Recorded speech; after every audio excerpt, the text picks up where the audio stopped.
because I can sit on a beach chair and have a conversation with AI and get articles out at scale. I can, in 2 hours, get a month worth of content and publish every single day. Yes. But that's the power of it. I don't think AI took over what I do, because the point of view, the unique way that it's articulated, and the unique message that's behind every single article comes from my brain. And even if anybody else sat down and wanted to say what I needed to say, it wouldn't come out the same way. And that's what makes content unique. Welcome to How I AI, the podcast featuring real people, real stories, and real AI in action. Hi, I'm Brooke Raymer, your host and guide on this journey of the real-world impact of artificial intelligence. For over 15 years, I've worked in creative marketing, events, and business strategy, wearing all the hats. I know the struggle of trying to scale and manage all things without burning out. But here's the game changer, AI. This isn't just a podcast. How I AI is a community, a space where curious minds like you come together, share ideas, and I'll also bring you exclusive discounts and insider resources, because AI isn't just a trend, it's a shift. And the sooner we embrace it, the more freedom, creativity, and opportunities will unlock. Have you just started exploring AI and feel a bit overwhelmed? Don't worry, I've got you. Jump on a quick start audit call with me so you can walk away with a clear and personalized plan to move forward with more confidence and ease. Join my community of AI adopters like yourself. Plus, grab my free resources, including the AI Get Started Guide, or try my How I AI Companion GPT. It pulls insights from my guest interviews along with global reports so you can stay ahead of the curve. Follow the link in the description below to get started. What happens when a marketer stops chasing trends and starts designing systems that scale themselves? Today's guest, Aziza Azimova, is one of those rare strategic minds who can bridge creativity and operations with precision. She's the founder of AZE Media, a growth marketing consultancy helping high-growth brands scale through AI-enhanced systems, performance marketing, and smart automation. She's also the force behind some of the most innovative campaigns in luxury, healthcare, and direct-to-consumer. And believe it or not, she helps manage one of the world's most famous humanoid robots, Sophia the robot. In this conversation, Aziza shares how she's using AI to streamline her agency, optimize creativity, and design scalable systems that save time and amplify human potential. If you've ever wanted a peek into how top growth marketers and futurists are using AI to scale smarter, this is an episode for you to tune into. All right, let's dive in. Welcome to another episode of How I AI. Today's guest is Miss Aziza. She is one of the most inspiring women in Miami in the tech scene, and I am so honored to have her as my guest. So Aziza, please take it away. Hi, Brooke. Thank you for such a warm introduction. I'm really honored to be a guest on this podcast. I'm excited to see what we can bring out of each other today. Yes, I want to hear about everything that you're working on. You, I believe, oversee 3 different brands and have been such a pioneer in the AI space for women here in Miami. How would you describe your title and what it is that you do? I would describe that I do a little bit of everything, but I would call myself a strategist. Obviously, 3 different brands, 3 different visions, 3 different branding sites. And the thing is, with me, I don't look at it as like, an overwhelm to it. Mm-hmm. It's almost like every brand is a client. But for us, every client is a brand. So we put our heart and soul in every single client. To us, it's just about being able to scale and about being able to deliver the best to everyone. And with AI, it's been so empowering, because you're able to do that with just a few really strong team members, and you can deliver if you have the right systems and processes in place already. You must have some amazing systems and processes in place to be able to do everything that you're doing. Let's first dive into your journey into AI. When did that start? What did that look like? Yeah, so it started before AI was cool. I think when it first obviously AI has been around for quite some time now. I believe it's been 10 years in the making, but when it first became available to public, and I think the first kind of little skips of AI we got to try was ChatGPT when it first came out, and it sucked back then. I believe what it was like a few years ago, maybe 2, 3 years ago. I like to be an early pioneer into technology. I missed the Amazon FBA bandwagon. I made it to the Facebook advertising world where Shopify started to take the rise. And I know that being early adopter in whatever it is that you do is extremely important and taking advantage of that. So to me, I look at it as, yeah, I was not at the place where it is today and it keeps on improving. But I'm glad that I got to experience that because I'm able to grow with it and evolve as technology evolves. And that's important to always stay on top of it. Absolutely. So how are you staying on top of it? What does your technology stack look like day to day? Our technology stack is pretty hectic. We have a lot of different tools. We're working on connecting them all. Obviously, basic tools like ChatGPT, Claude, and Gemini are daily use cases for our team and myself, and every single team member has a subscription. So that's a must. And we do weekly trainings with the team and share how we use AI and how we're able to make ourselves faster, better, stronger, more efficient. Besides just those basic tools, we're also heavy on tools like design tools like Midjourney and Sora. And we're able to cut our designer hours by 75% with especially the latest Sora developments and Midjourney's capabilities. So we mix in Photoshop with those tools and we're able to create some incredible things. And besides just design, so much custom, because in our agency world, we do a lot of different custom designs for UI, UX, for decks, for branding, positioning, etc. It's a really good inspiration tool because from, I guess, the time of my career, I always imagine it in my head, but I could never draw it out. I can't. I don't have that skill set, but I can describe it. And with the help of AI, I'm able to show what I actually want to create, which has been great. Besides that, we're getting into AI agentic. Relevant AI is something that's in our stack. We're also using some influencer platforms where we're able to generate some incredible videos. I forgot the name of it, but I can share that after. And then we also use AI-powered CRM. We connect all of our tools together into one, and we're able to bring AI agents into CRM. The most basic ones are conversation AI, voice AI. Those are the ones that are already in the CRM. Those are essentially really streamlined for us at this point because we've got process down. How can we install a customer service bot or helper bot on any website, or integrated into WhatsApp, integrated into DMs, integrated into social media, even email.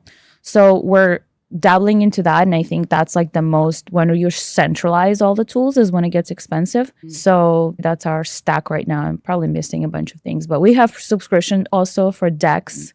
We use Gamma a lot. We have a lot of subscriptions. Which leads me to my next question is, how much do you anticipate you're spending monthly on technology tools? It depends on a project, but our static stack stays at about 1,000 to 1,500 just for AI enhanced tools. That's between project management, all of the different tools between team members, everything that we use. And again, we're a boutique agency right now. But overall, I see it growing over time. But I would pay 10 times more because it replaces literally 7 people on the team. Yeah, you already mentioned one KPI about the design and time it saves you. Are there any other analytics you're able to share of the time saved or just efficiency that you've seen since adapting? I haven't measured my own efficiency, but I could definitely feel like I can accomplish a lot more. We're able to take on a lot more clients and deliver better work. A lot of the times agencies say we're AI enhanced, so we're going to charge you the same and deliver the same type of result, but that doesn't change anything for a client. For us, we're AI enhanced because we can deliver better results faster, more efficiently, but that's backed by processes. I don't have direct, I say, numbers in terms of my efficiency. Yeah. But what I found is that once we have the process down, and that takes the longest, once the process is down and the tech stack around that process is finalized and shaped, then that alone is 90% cut off time from the first time that we did it. For example, ever deck that we designed or ever created the structure of took us, I don't know, a month, then the next one will probably take a day. So that's how it's been working for us. So what does it look like when you create an SOP, or are you having AI watch your screen? How are you setting up these workflows for them to mirror and put in place? I don't have AI watch my screen because I'm very, I would say, strategically lazy. I don't want to actually do the work. I know what needs to be done. So to me, it's easiest to jot it down as detailed as possible with every single little detail that I can add into a doc. And then from there, create a process and figure out how this process, who does what tech stack needs to be included in each step, and where this needs to be picked up and paid attention to or reviewed. That's when I first do. And then once I figure that out, then I put that in, officialize it, and then we have a meeting about it, and then we adopt it. And I'm just really crazy on adoptions. I'm like, okay, we need to follow the process. That's incredible. Yeah. So you spoke about a CRM that you have in-house, about all of these agents and tools that you've created. Tell me how you made that. What platform did you use? Did you have someone come help you out with that? Or are you all internal technology and developing? No, we don't. We're not a technology company. We're an right. agency. So we use a third party CRM. However, we completely took over the implementation of it.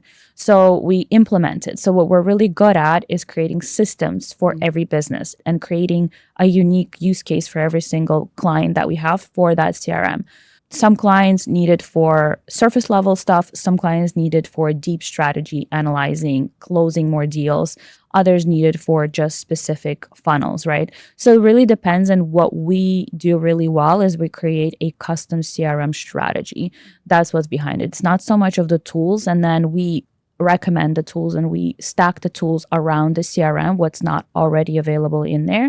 We stack the tools around it that speaks to it seamlessly. Then the client doesn't have to have 10,000 different subscriptions and everything is streamlined. I'm obsessed with efficiency, as you might know. Yes. I want to talk about Sora. You mentioned Sora and Midjourney, and you said there were some new advancements and releases. Can you speak more to that and maybe share about something that you made with Sora recently? Our team has been really exploring Sora a lot, but we're able to do a lot of things that would cost a lot of money before, right? For example, custom icons we've been making with Sora, custom designs, creating custom characters, ideating logos, ideating the landing page, how it's going to view UI, UX, completely even creating videos of what the campaign would look like. I think it's the creativity behind it, because even creating specific charts is what I found really incredible for the newest update. And I'm sure like this is going to just keep on improving, because every time we go back in there, there's something new and advanced and improved already. Before, you're not able to dictate to AI exactly what words should be present on a photo. Now we could do that. So we could create a custom funnel, make this color part 1, make this color part 2, part 3 should be this color, should be this shape, this is what it should say in every single box of it, and that designs it for you. Now I just did that in less than 5 minutes. In reality, if I was to brief that to a designer and actually wait for them to create and then do through variations of versions, which is usual marketing process, that would probably take us, I don't know, between 3 days to a week till we got to a final version. Which is now can be done in 5 minutes, which is incredible. And even if I did one tweaks, now I have my designer so much more empowered because he already has the idea of what needs to be created. So we're able to get really creative, let's say, and we're able to save a lot of designer works because we know exactly what we want, or the client knows exactly what they want. And we go through the process of client on a call with them and kind of like dictate that. Thank you for sharing a little bit more about that design side. I would also love to hear about an automation you recently made, or one of your most favored automated tools from start to finish, whether that's an agent or a flow that you rely very heavily on. It really changes for us. So it really depends. I say that there's workflow automation and there's fully autonomous agents, right? Perform different tasks, which we're not there yet. Because in order for you to create a workflow automation, you have to have a specific process. One of the ones that we're able to do really well at this point is one of the services that we offer, which is cold outreach. And what we do really well is we have multiple AI agents work on different tasks. Agent one works on scraping the data on the exact customer that we need. Agent two works on enriching that data, right? And then agent three works on putting that information together. Then we go ahead and put them into email campaigns, which is like another platform. We're able to send these emails strategically, land in the inbox. And then there is another agent that would essentially do the appointment setting. And then from then on in research. So prepare everything the person or salesperson would need to, or a client would need to get on a call with that prospect. Essentially, a lot of that custom work has been done by AI and some of the manual processes, and then implemented into strategy and then put into. So that's one of the automations that has been really working well for us because we've perfected the process, so to say. Right. But we had to say at first, we didn't have the data enrichment part where we would just create without it. And now we're seeing better results with it. So essentially, we keep on improving processes. And as we see there's a step missing, we implement it into the, I would say, workflow automation. And you mentioned relevance. Is that where you're using? Yeah, we're using multiple tools, but relevance is definitely able to connect the dots for us. How do you like it? I love it. I mean, it's in early stages of, I think, agentic, and I'm sure there are probably other platforms that we haven't explored yet. It's just matter of time and matter of improvements. And I think AI has just been improving day by day. And a lot of the times people use and give up and then say, wasn't that good anyways. Yeah, it takes a lot of practice, trial and error, and sometimes you gravitate towards different ones than others. I am curious if you could wave a magic wand, because it seems like you're accomplishing a lot already with AI. But what do you feel like isn't in the market yet? If you could create something that isn't out there yet, what would that be?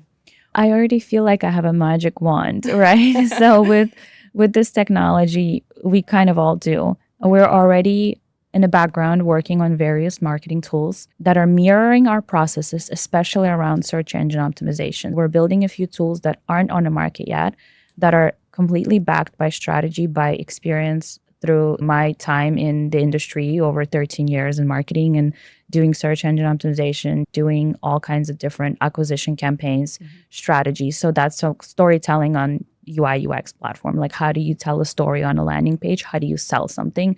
That's one of the agents we're building. And then the other one is around search engine optimization. How do you put out really good content that is optimized for search engines? And search engines are no longer just Google and Bing. They're now YouTube, TikTok, and chatbots across the throughout the tech stack that we're using. That part is important. I think it's not that people just don't. People write articles, or AI can write articles, but they lack soul. The tool is really focused on getting that thought out of the person who's writing it and that knowledge to really make it good. There is some pillars behind every content piece, and they have to make sense and they have to lead a certain point. So we're building around that. But overall, I say that the magic wand and the tool that I would want that I'm not able to figure out just yet is how do we, instead of focusing on the tools, focus on giving people knowledge to think strategically, to think in systems, so that way they can use the tools in the best ability. That's what my passion behind this is. How can I translate the way to think with AI instead of just using it as a tool? Systems is your middle name. It should be. Because you cannot build an AI automation or a workflow if you don't have a system. Right. At the end of the day, you have to map out what is it that you want it to do. I think a lot of people focus on the tools and use cases, which is great, and you can save a lot of time. But when it comes to even founders coming in and saying, well, how do I automate this process? I'm like, well, you don't have a system to begin with for this process. Tell me all the steps that you do right now. Well, we don't know. We just kind of do it differently every time. No, when you have and you commit to a system and a platform, and then you can go ahead and automate it. But that's going to take time. Yeah. That was my next question was, how long does that take? And how does one build out a system? Is it just a matter of writing out step by step and tracking everything that they do in a day? How do you help people build out systems or internally? I focus on specific deliverables. So, for example, one of the clients we work with, they want to pump out SEO articles and they want to be on Google News, right? So that has to be a system behind it because they want to publish 3 times a week. They want it to be good and they want it to rank and they want it to be optimized for SEO and they want it to be posted and they want it to have a nice image there. All of that, there's a lot of tasks behind it. I'm like, okay, let's take that one initiative and think backwards about it. Yeah. What do we need to do to get this out? We need ideation. So then I would map it out into a system and say, what are the tools that we need to now create this? We need templates. We need existing tools. We need minimal human labor and tasks that we would need to be involved. And we need to include AI into it as much as possible. So then once we build it for a client, now we can use it for other clients as well. And then we can turn it into a tool. So that's the beauty of systems for me, especially. Have you put any tools into the marketplace that you've wrapped or put APIs or have been selling to clients? That's what we're working on right now. Okay. So we have internal agents that do well with certain tasks, like writing out landing page copy exactly how I would do it, and then writing out contracts how I would do it, or writing out proposals the way that I want them. So once they are trained, we're still using them internally to perfect them and giving it to team members and seeing if they can actually do it and watching them. So right now it's, would say, in testing mode internally. And once we have it ready, we'll wrap it and we'll put it out on the market.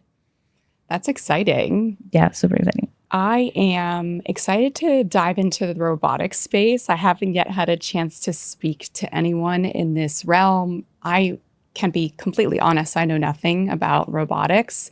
It's the one facet of AI I haven't really piqued an interest in, but what you're doing in the space is super incredible.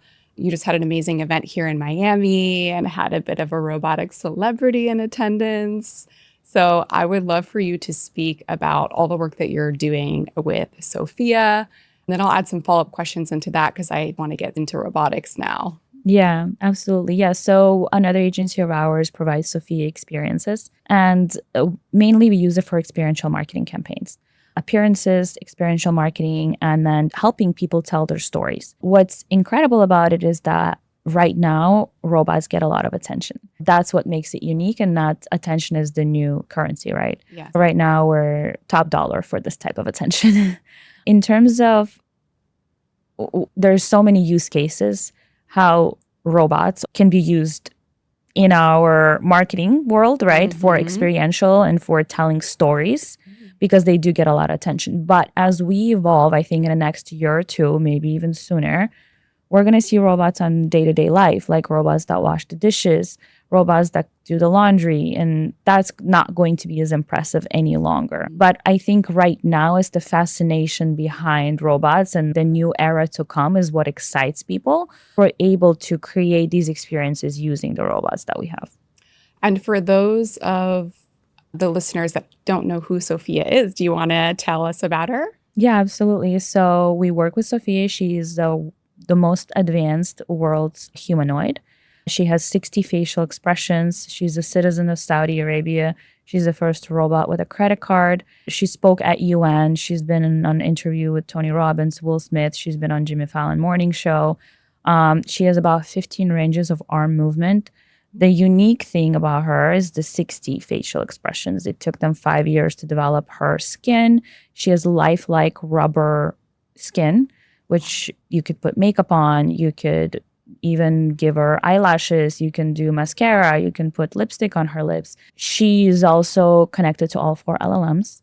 So she can be autonomous. She can be completely autonomous. So you can have a conversation with a robot about anything, really. It's just the same way that you talk to ChatGPT or Claude. You could talk to Sophia, but it's almost like having a GPT come to life. That's how I call it. That's incredible. How does a robot become a citizen?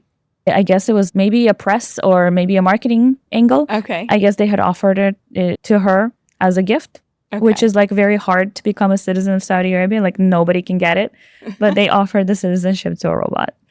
So does she pass the online test of not a bot? What square to choose? I'm not sure.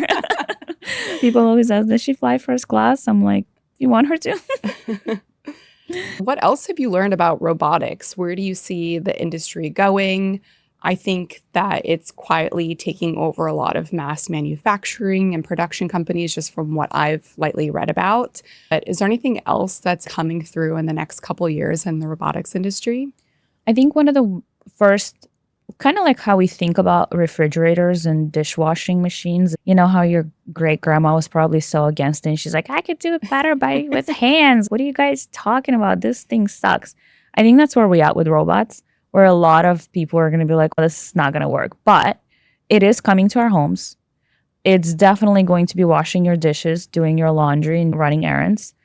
I do think that we're still, in terms of even working with programming Sophia and programming other robots, we realize there's a lot of human input that needs to be done still.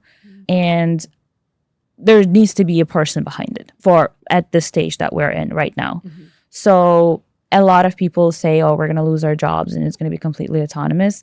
I don't think so. I think there's going to be a lot more jobs that are going to be opening, and then people just have to upskill and learn new things and be able to program or work with programming or understand or at least watch over them. That's how I see it. Yeah, I also feel like it's just going to be a big shift on what it is that we're doing. We're going to have to pivot into the skills of working with and around AI. Are there any jobs that you've seen opened up that weren't jobs before? Offhand, I can think of consulting and training around AI.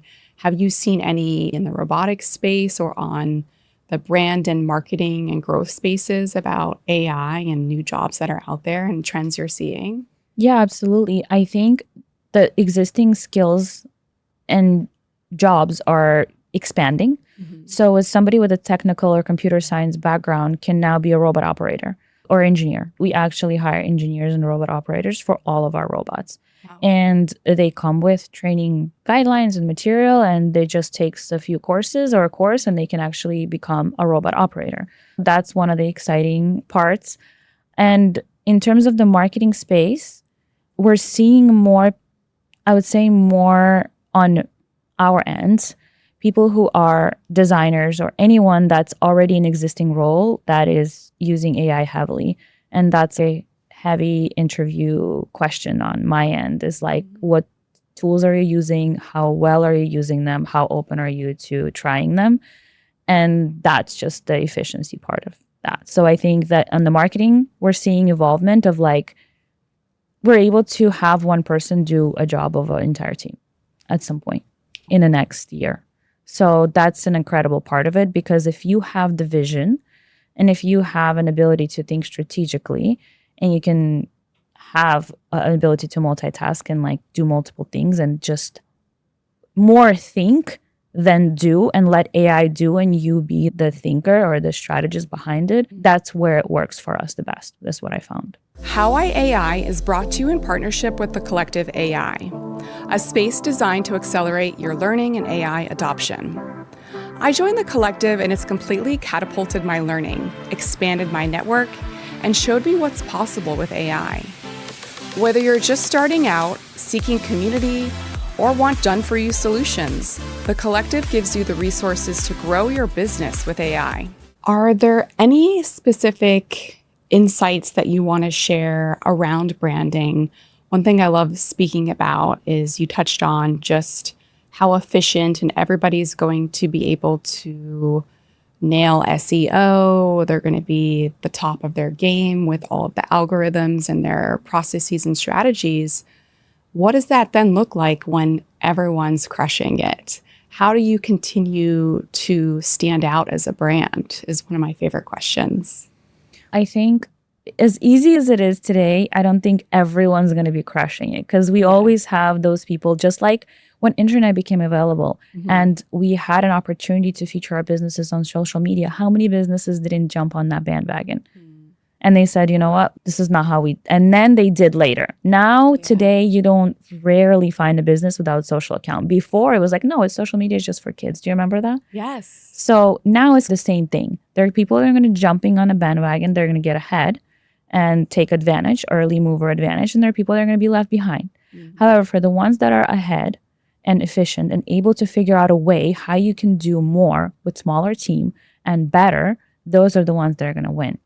In terms of how do you differentiate yourself as a brand, I think it comes from people. Brand is a personality. Brand is a voice. Brand is what you stand for. Brand is what you believe in. Brand is a movement. AI doesn't move. It doesn't live. It doesn't stand for anything. It's trained.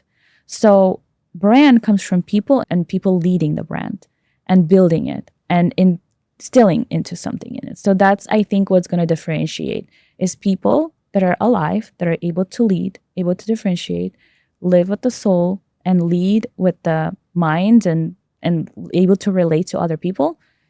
Everything else is just the technicalities. Now that you figure that out, you come to somebody like us and you say, you know what, we have a great purpose. We have a great movement. We have a great product. We need search engines and these bots to know about this. And we've got the tools because I can extract good content out of the leaders in an hour and we can structure it, publish it in so many different ways that we can get it out there. It's one thing. It's mind, part one, mind, ideation, and leadership. And then execution and distribution. What we're good at is execution. So we're taking that content out of you, extracting that information, understanding the purpose, and then distributing that in a powerful way. So that's the two main components. I agree. I feel like I was a little too young for the .com burst that happened. And then I was a little anti Instagram influencer or YouTuber when that first came out. And I said, okay, AI is here. I see it. I recognize it. I've learned my lesson. I'm going to capitalize on this movement. I'm all in on learning and integrating these systems that you share today as well. One thing we haven't touched on, which is just good for listeners to hear, are any challenges you're coming up against AI. Is there anything that has gone awire, or have you had any instances happen that were a bit challenging that you want to share to help listeners who are getting started? I think one of the main ones, I'm not a technologist. And figuring out how to integrate these systems together to speak to each other isn't always streamlined. That's one of the challenges. But that's why there are need for consultants and people who understand technologies deeply, API connections deeply, and understand how you can make all of these tools work together for your benefit. I think that's challenge one. Two is being able to translate the value of the service delivery that is AI enhanced to clients because they might not understand how this benefits them. A lot of people think in what is my bottom line today, but they don't think in down 5 years, down a year from now, how much time they'll be saving, how much more money they could be making. And there is another challenge, and I think that's more of a mindset shift and perfectionism. There's a lot of people that think that AI can't do what I do. Yes. But that's false. There is AI that could do a lot of things that we do if trained properly. The thing is, we almost like working hard. We almost like typing up a long letter. We almost like overthinking. We almost like writing our own content. And it's great, which we should. But I think there's a line in between. You say, okay, this comes from my head. This is my idea. This is the message I want to send. And this is in my voice. And let AI do the rest at scale.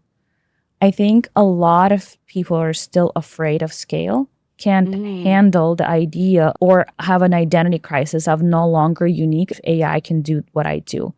But the mindset shift is that I trained this AI to behave this way. Right. And it does it because of my brain. And if I didn't exist, this content wouldn't exist. And that's the mindset shift between clients and between people that are out there trying to use the tools. As much as they say I'm excited about the tool or I'm using it, they don't believe that it can do what they do. And I think we have to change our thinking and evolve as human beings, right? So we have to say, okay, this is great. I'm good at this, but I don't need to be doing this for 8 hours a day.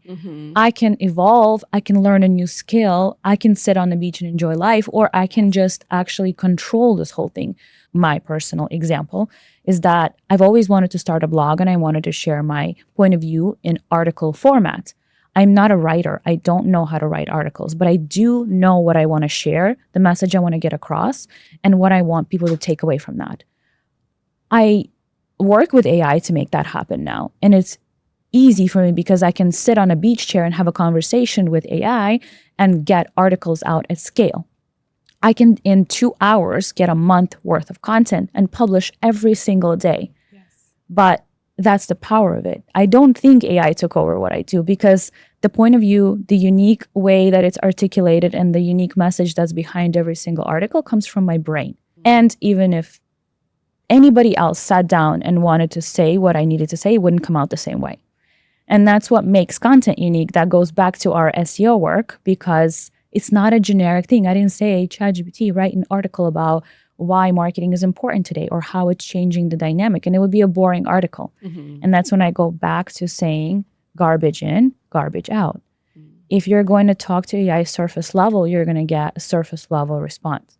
Yes. If you're going to get strategic and surgical with it, then you're going to get that in return. And there's also now memory behind it, right? So yeah, you can train AI, you can train agents, and you can train exactly what you're wanting to get out of them. Now, we almost have to adopt a new skill set of communication, articulation, being human, and sharing life experiences with AI, and having to explain to somebody. It's almost like training a really smart baby to behave the way that you want. It's almost like raising a baby, like an AI baby. I call it an intern. Yeah. Imagine having an intern with a really, really high IQ. And it's incredible that we have that access because our grandparents didn't. And I always say that our grandparents, and if you look at the evolution of humanity, we started with having to dig for dirt. We started having to drive tractors.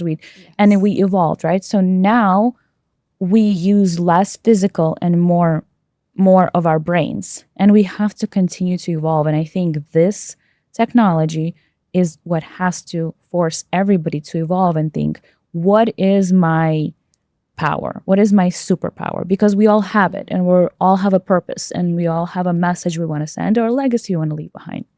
Whatever that is, we have to tap into that and let technology do its thing without being afraid of it or feeling like it's going to take over. I'm going on a rant with this, but I think a lot of people have an identity crisis that they so connect themselves to the job or the skill set or the thing they do every day. Even if you take a walk down Manhattan to Fifth Avenue, you will go and they'll say, I'm the best salesperson, or I'm a really great analyst and nobody can replace me. What I do on a day-to-day basis, nobody can replace me. But I think it's an identity thing where they connect themselves to their career or the job and they live with it. Instead, we almost have to focus on our human part of it and our purpose and say, you know what, this can be done by someone else and I get to evolve and do bigger and better. Oh, you touched on so many beautiful points. I agree so much. I think it's time for the 4-day work week, maybe even 3 days, and to take this opportunity to work less. I think we're, like you mentioned, gifted this beautiful opportunity. And let's not just use it to work twice as hard or twice as much. Yes, you can scale, but still try to work less, I think is my point. And to use this to, like you mentioned, live a life of more purpose, give back to your community, lean into more creative pursuits, be more present with your family and your life and create those core memories. Such a beautiful point. And I agree there is like a little bit of a pushback with AI of, oh, I can tell your email's written by AI, or I can tell this was written by AI. But I think you bring up such a valid point of you forget who's training and telling the AI what to write. whether Exactly. or not, and you can tell.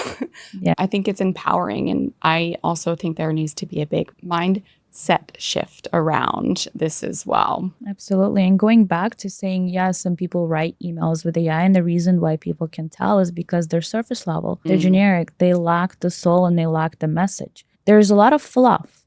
And the reason why there's fluff when the email comes out is because you put garbage in, you get garbage out. If you give enough context, with this email, I'm trying to express this thought.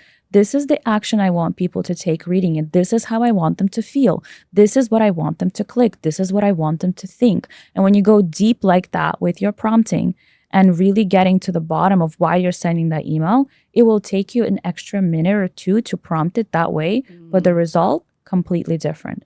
And I always, even the way that it formats, it's not always ideal. I'm like, nobody formats an email like that. Nobody talks in bullet points. Can we have conversational, straight to the point? Don't use any fluff language. Don't use any extra words that we don't need to use. That's the way I prefer to send my emails. So I prompted exactly that. But everybody has their own style. I think having that expert on the team that does this or did this for a living or has actual experience in the industry doing this is the one that should be prompting it, right? Yes. Or you need a system or an existing tool that guides you through the prompting process, and then you can get really good stuff out. I am also a very efficient when it comes to texting and emailing. I'm very to the point. What's the point of fluff when we're all just being very efficient now? Yeah. And getting more of our core message and goals to the forefront. And attention span, so Attention little. span. And like the fact that somebody opens my email and they have to read a GPT generated email, which they can tell because why? It doesn't have context. Oh, we're proud to announce that now finally with this time passed. And I'm like, okay, I already read 3 sentences and you haven't told me anything. Do you know what I mean? There's just a lot of that extra words. And like, I think there's art and science in everything that's marketing related. The way you write an email, the way you write a social post, the way that you send your message, the way that you display your offer on the landing page, the way you guide the person through the decision-making journey. Every single thing, it has to be a marketing brain behind it, right? And if you're seeing somebody that doesn't maybe have their experience or background in it, they're doing it their own way or they're just doing it in a generic way, which doesn't land. Yes. But the whole point is to land. So we land in an inbox. I land with my message. And the second I get your attention, even for 2 seconds, I want to keep it for as long as I can. That's my goal. That's always the goal for marketing, is to make sales easy. And I think that's what my passion behind it is. Sure, there's a lot of agencies. Sure, there's a lot of people that can do marketing. Sure, there's a lot of coordinators or people that maybe don't have background the way that I have with a ChatGPT and they think they can run an entire company doing it. But there is a difference. And that's what's, back to your original question, what's going to differentiate the brands? That anybody can start a company with a GPT now, but they're all going to be generic and they're going to fail quickly unless you can figure out a way to stand out, differentiate, and really land for people. AI doesn't live. We do. So we have to show how people live and explain how people think and explain what lands. Yes. And AI doesn't know the culture. We experience emotion, we experience life, we know it. It only knows what we give it. Beautiful. Yes. Leaning into storytelling and emotion. I can only imagine the type of GPTs and agents that you have. You must have the best hook writing. And I want to see what the Aziza avatar looks like and how efficient she is and how well she speaks and writes emails. There is a formula behind everything, from writing powerful headlines to writing efficient YouTube descriptions to even generating headlines for YouTube videos. All of these could be different agents. An agent that generates YouTube headlines that go viral. An agent that generates YouTube scripts that go viral. An agent that generates YouTube description. If I'm like, okay, yeah, you could start a YouTube channel. There's something on my list too. Like, okay, these are the descriptions. It's going to be the same. This is the information that needs to be included in it. It's going to be optimized for SEO. It's going to have strategic placement of keywords. It's going to have strategic everything in it, links in it, everything. It's not just for anything. If I'm going to do something, I'm going to make sure that it's like optimized as best as possible. So that leads me to my final question. We touched on so much already, but if there's anything that you really want to give as your overarching key takeaway for listeners today, maybe those who are new to AI or getting into the brand marketing space and starting to leverage these tools for the first time. One takeaway is AI is not about tools, it's about systems and your thinking process. So I would say the main takeaway if somebody's just starting is having a conversation with AI to start with and start the conversation as a brainstorming session. That's my, I would say, pro tip. If you're looking to do a campaign or if you're looking to launch a brand, start with the problem, start with your thoughts instead of saying, can you write me a campaign or a brand for this specific purpose for this? No, you have to give it the context. So can you tell me about a single moms that what would be their biggest problems? What are they struggling with? Can you tell me what products they'd be interested in? And let AI come to the idea with your guidance. And then maybe you'll change your mind by the time. But it's going to have so much context that the output is going to be so much different than you just giving it, do this type of task. And the second part, the second pro tip is creating the system before you go and use the tool. And always experience with tools. If you can just play around with it, great. But when it comes to actual output and you want actual output with AI, you want the system. And then you say, okay, this is, for example, the way that we prompt icons for all of our clients for every site. Because icons used to have to buy like these templates or custom design and all of these things. I'm talking like deep marketing talk. But now we've created a generic custom master prompt for generating an icon the way that our agency does. And it's now can be customized for any brand. So now it's like, okay, we can generate these really simple and now becomes an SOP. Now we're just collecting these in the back, and now any team member can come in and say, here's your database of SOPs. Here's how you can do all of these different things. And one team member can do so many things because it's already pre-prompted for them. Do you do a lot of market research? I've been wanting to do a lot more research and there's so much information out there. Are there any reports that you're really into?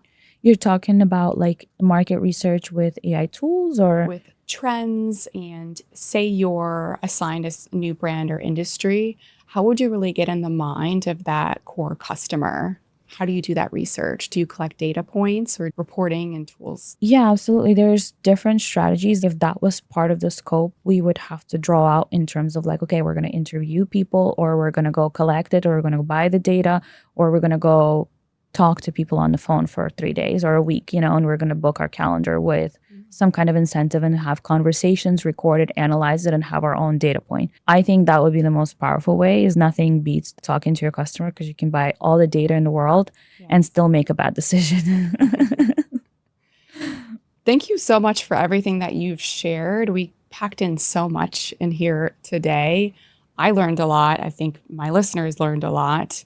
And I already know how to title this episode. It's going to be Systems Queen. That's hilarious. You should create a GPT for the titles of the podcast. I should do that. I should. I'm getting a little bit better at SEO as it comes to podcasting because it's a fairly new industry to me. I know that you've been podcasting a little bit yourself, so it's a whole new ballgame. It's a whole ballgame, even with editing process, the questionnaire process. All the processes can be so automated now, right? Like with what you do, because it's very repetitive, right? It's like the first thing you must do is like figure out the interview questions, right? Then you have to cut up the thing and then you have to figure out what are the best moments that you're going to cut up. Then you're going to title it. Then you're going to publish it on YouTube. Then you're going to optimize this YouTube for SEO. And then you can also publish it on a blog. And then you can have it as a like an article, right? And then you can optimize that article to pop up on the internet.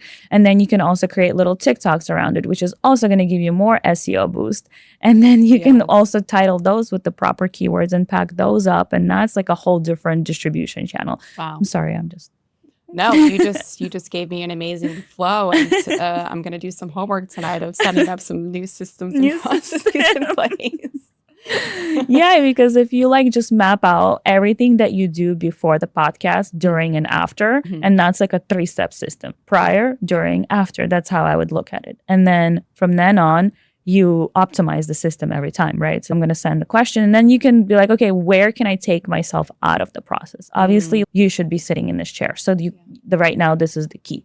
And then when it comes to post-production, that could be completely automated or completely delegated. Incredible. Aziza, how can listeners find you? Where can they reach you and learn more about all the amazing work you're up to? I'm on pretty much almost every platform: Instagram, LinkedIn, email. The best way to reach me is probably my email, and it's me@azizaazimova.com. And for any inquiries, agency inquiries, as well as any consulting inquiries, we're here to help. Are you taking on new clients? Yeah, absolutely. We're taking on new clients that we're working with Series A, Series B startups, or startups that are just raising capital to pretty much get their systems going for the marketing engine. Great. All right. Thank you so much for joining today. I really appreciate your time. Absolutely. Thank you for having me. Wow. I hope today's episode opened your mind to what's possible with AI. Do you have a cool use case on how you're using AI and want to share it? DM me. I'd love to hear more and feature you on my next podcast. Until next time, here's to working smarter, not harder. See you on the next episode of How I AI. This episode was made possible in partnership with the Collective AI, a community designed to help entrepreneurs, creators, and professionals seamlessly integrate AI into their workflows. One of the biggest game changers in my own AI journey was joining this space. It's where I learned, connected, and truly enhanced my understanding of what's possible with AI.